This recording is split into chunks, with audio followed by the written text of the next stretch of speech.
15 Honda Pilot. On the bottom of the steering column there are 3 screws, one here, and this one here that need to be removed. So go ahead and remove those. Once you have those removed, there are 2 screws behind the steering wheel, one on this side and one on this side. You need to remove those 2 screws. Once the screws are removed, you can go ahead and pull down the lower steering column cover and completely remove it.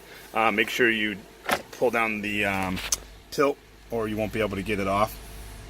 It's removed. We're going to be working with 2 connectors, this connector and this connector. So what you want to do is just unplug both of those. The way this one unplugs, there's a little button here. You can see it up on the top there. You press in and then you pull out on this, and then that disconnects. What you want to do now is connect your mating remote starter connectors to these 2 points. It's pretty obvious which one goes where.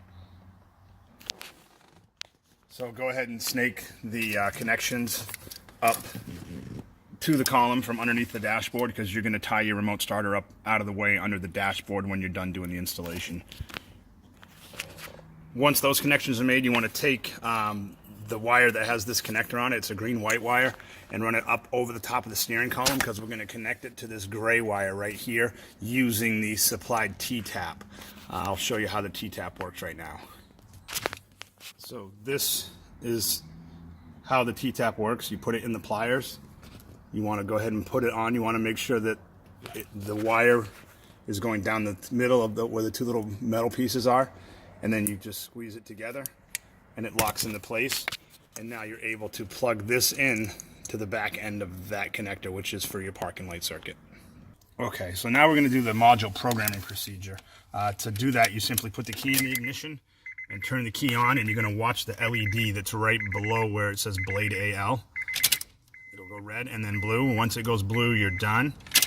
Now we have to do what's called tach learning. This is how it learns the RPM of the engine so that it knows the vehicle actually has started. You want to start the vehicle, let the idle come down to normal idle. So let it run for about 10 seconds.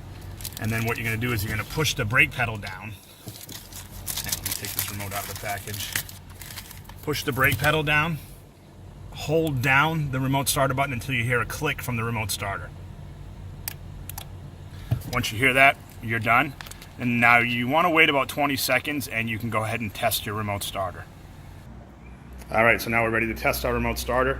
We're going to hold down the start button on the remote until the blue light on the top right corner of the remote goes out. Lights are going to flash to confirm it got the signal. Vehicle starts. Once it starts, the lights are going to flash at you, and then they're going to come on and stay on so you can tell that the vehicle is actually running. It's now set to run for 15 minutes, and then it will shut off by itself. Or you can hold down that start button again, and the vehicle will shut off. Now you can go ahead and tie up your starter and get your remote starter mounted. Pay close attention underneath the dashboard of this vehicle. It does have what's called an open steering column. What that means is that turns when you actually turn the steering wheel. So you want to make sure you keep all of your wires away from that, because you obviously don't want any wires getting stuck on that, because it's going to make it so that the vehicle won't turn.